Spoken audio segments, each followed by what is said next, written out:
माँ को अपने बेटे और किसान को अपने लहलहाते खेत देखकर जो आनंद आता है, वही आनंद बाबा भारती को अपना घोड़ा देखकर आता था। भगवत भजन से जो समय बचता वो घोड़े को अर्पण हो जाता था। वो घोड़ा बहुत ही सुंदर और बड़ा बलवान था। उसके जोड़ का घोड़ा सारे इलाके में न था। बाबा भारती उसे सुल्तान कहकर पुकारते थे। अपने हाथों से खरहरा करते, खुद दाना डालते, देख देख कर प्रसन्न होते थे। उन्होंने रुपया, माल, असबाब, जमीन सब कुछ छोड़ दिया था। यहाँ तक कि उन्हें नगर के जीवन से भी घृणा हो गई थी। अब गांव से बाहर एक छोटे से मंदिर में रहते और भगवान का भजन करते थे। मैं सुल्तान के बिना नहीं रह सकूंगा।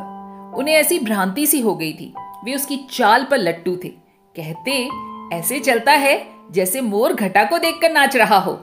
जब तक संध्या के समय सुल्तान पर चढ़कर 8-10 मील का चक्कर न लगा लेते, उन्हें चैन ही ना आता।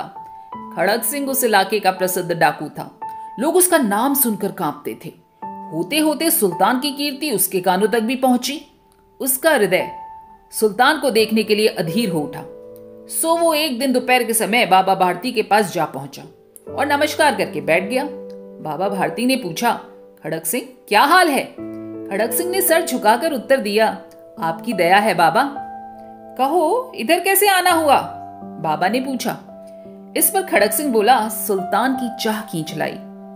अरे वो तो विचित्र जानवर है, देखोगे तो प्रसन्न हो जाओगे, बाबा भारती बोले। मैंने भी बड़ी प्रशंसा सुनी है। खड़क सिंह बोला, उसकी चाल तुम्हारा मन मोह लेगी। कहते हैं देखने में भी बड़ा सुंदर है। क्या कहना, जो उसे एक बार देख लेता है उसके हृदय पर उसकी छवि अंकित हो जाती है। बाबा भारती बड़े गर्व से बोले। बहुत दिनों से अभिलाषा थी, आज उपस्थित हो सका हूं। बाबा भारती और खड़क सिंह अस्तबल पहुंचे। बाबा ने घोड़ा दिखाया घमंड से और खड़क सिंह ने देखा आश्चर्य से। उसने सैकड़ों घोड़े देखे थे, लेकिन ऐसा बांका घोड़ा उसकी आंखों से कभी न गुजरा था। सोचने लगा, भाग्य की बात है, ऐसा घोड़ा खड़क सिंह के पास होना चाहिए था। इस साधु को ऐसी चीजों से क्या लाभ? कुछ देर तक आश्चर्य से चुपचाप खड़ा रहा। उसके बाद उसके हृदय में हलचल होने लगी। बाल को किसी अधीरता से बोला, परंतु बाबा जी, इसकी चाल न देखी तो क्या? दूसरे के मुख से प्रशंसा सुनने के लिए बाबा का हृदय अधीर हो गया। घोड़े को खोलकर बाहर ले गए।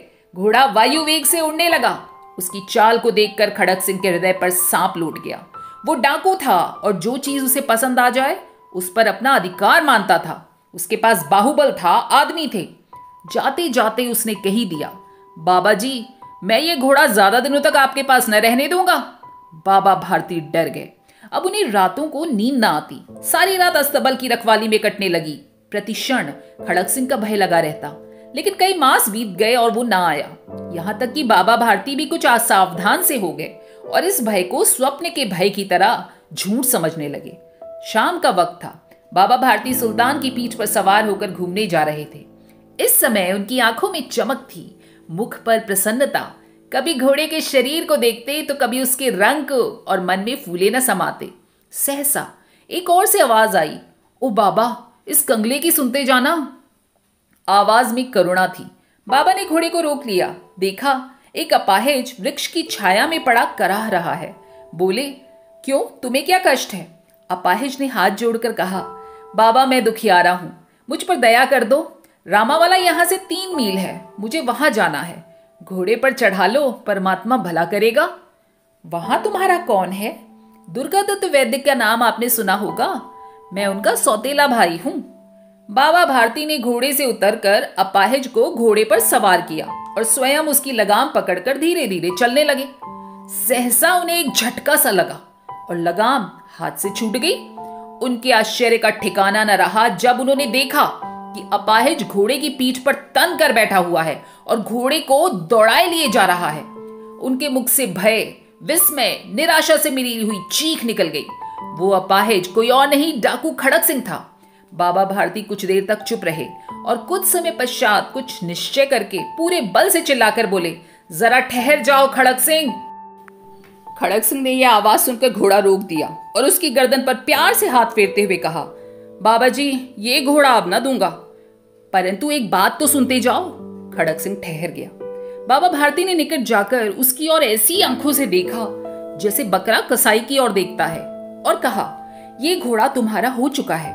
मैं तुमसे इसे वापस करने के लिए नहीं कहूंगा, परंतु खड़क सिंह केवल एक प्रार्थना है, इसे अस्वीकार मत करना, नहीं तो मेरा दिल टूट जाएगा। बाबा जी आज्ञा दीजिए, मैं आपका दास हूं, केवल घोड़ा नहीं दूंगा।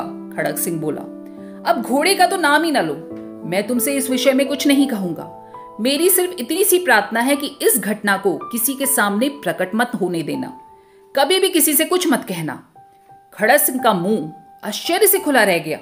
उसका विचार था कि उसे घोड़े को लेकर यहां से भागना पड़ेगा, लेकिन बाबा भारती ने स्वयं उसे कहा कि इस घटना को किसी के सामने प्रकट मत करना। इससे क्या प्रयोजन सिद्ध हो सकता है? खड़क सिंह ने बहुत सोचा, बहुत सिर मारा, परंतु कुछ समझ न सका। हार कर उसने अपनी आंखें बाबा भारती के मुख पर गड़ा दी और पूछा, बाबा जी, इससे आपको क्या डर है? सुनकर बाबा भारती ने उत्तर दिया, लोगों को यदि इस घटना का पता चला तो वे दीन दुखियों पर विश्वास नहीं करेंगे। ये कहते कहते उन्होंने सुल्तान की ओर से इस तरह मुंह मोड़ लिया जैसे उनका उससे कभी कोई संबंध ही नहीं रहा हो।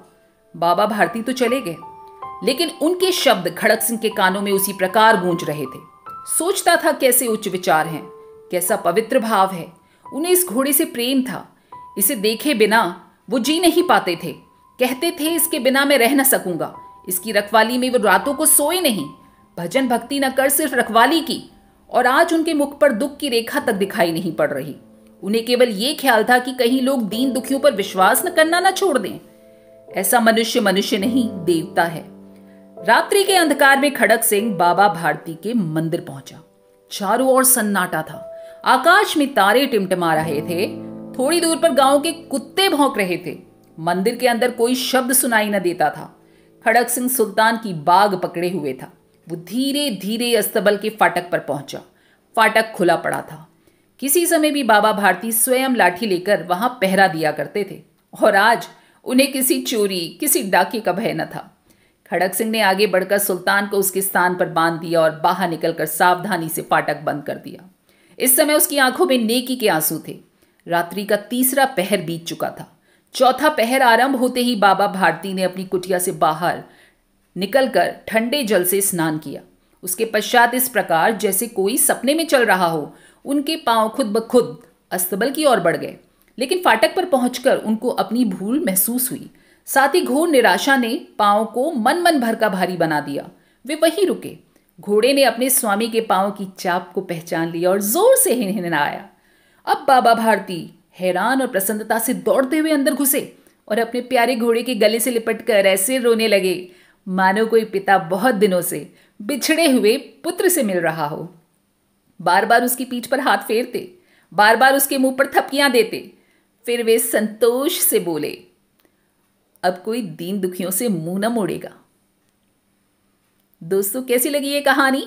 पसंद आई होगी तो लाइक, शेयर और सब्सक्राइब कर दीजिएगा। फिर मिलेंगे एक ऐसी ही खूबसूरत कहानी के साथ। तब तक अपना ख्याल रखिएगा। नमस्कार।